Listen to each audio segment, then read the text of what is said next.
Hi guys, I'm Brenna Willis, and I am doing my presentation on the vision of the 3 degrees of glory, and that is from Unit 8, and it is outcome number 1.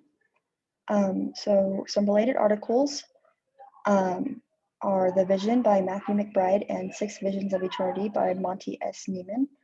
And a quote I liked from The Vision is, "This new vision shared some similarities with the thought and writings of the Universalists.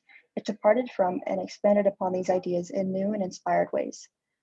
And so the time that the vision occurred and kind of became more of a public thing, there was a group of Christians called Universalists who basically believed that God was going to allow everybody back into heaven because of his grace.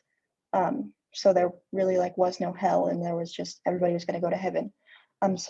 So the vision was similar to those beliefs in the sense that we don't really believe in a hell. Everybody's going to get to go to one of the kingdoms of glory. But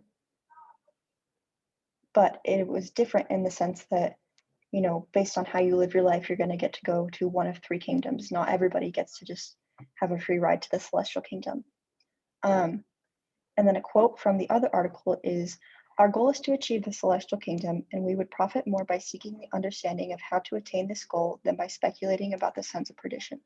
And I really like this one just because it tells you to focus more on your own salvation and you and your family instead of worrying about others and what they're doing. So just focus on you and those that are, in your care. So these are 2 related church talks.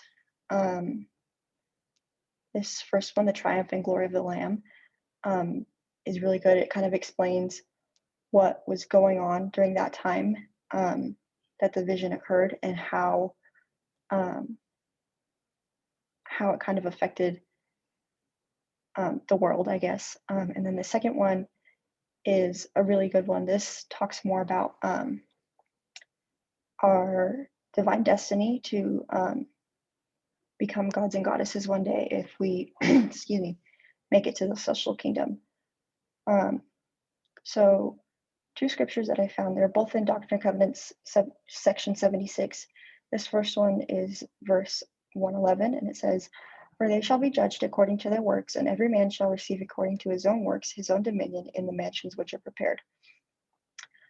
And I really like this scripture just because it explains that, we're going to go to one of the 3 kingdoms of glory based on, the work we do in this life. And so personally for me, that kind of inspires me to want to do better and work harder.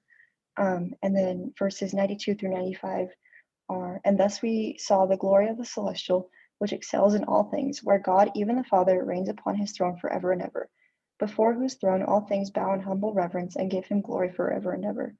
They who dwell in his presence are the church of the firstborn, and they see as they are seen, and know as they are known, having received of his fullness and of his grace. And he makes them equal in power and in might and in dominion." And I really like these verses because it kind of explains what the celestial kingdom is like. But then it also, this very last sentence, talks about how God will make us equal in power.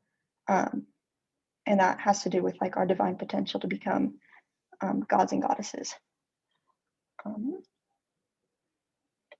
So there was, in the Joseph Smith papers, there's this poem that Joseph Smith wrote to William W. Phelps, and just one little stanza that I liked a lot was, "The glory celestial is like the sun, the glory terrestrial is one like the moon, the glory celestial is one like the stars, and all harmonize like the parts of a tune." And I just really like this because I've never really thought about the 3 kingdoms kind of being united and harmonizing before, so I thought that was just an interesting thought. I define this as a core doctrine because it's an unchanging truth, and it has to do with the plan of salvation, and you can find references and talks about it in the scriptures. So the 2 main concepts are that there are the 3 kingdoms of glory. There's not just one heaven, and based on how we live our lives, we'll be able to go to one of the 3 kingdoms. And the other concept is that we want to make it to the celestial kingdom, and in the celestial kingdom we will live with our heavenly parents forever, and we'll have the opportunity to progress and fulfill our divine destiny of becoming gods and goddesses.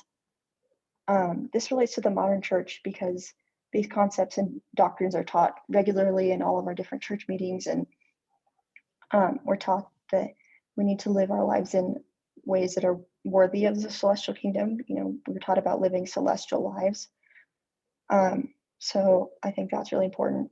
And then one key takeaway would be just know that you are sons and daughters of your heavenly parents, and that you do have divine potential, and that if you work hard and you have faith in the Lord, He'll help you to be able to make it home to Him in the celestial kingdom.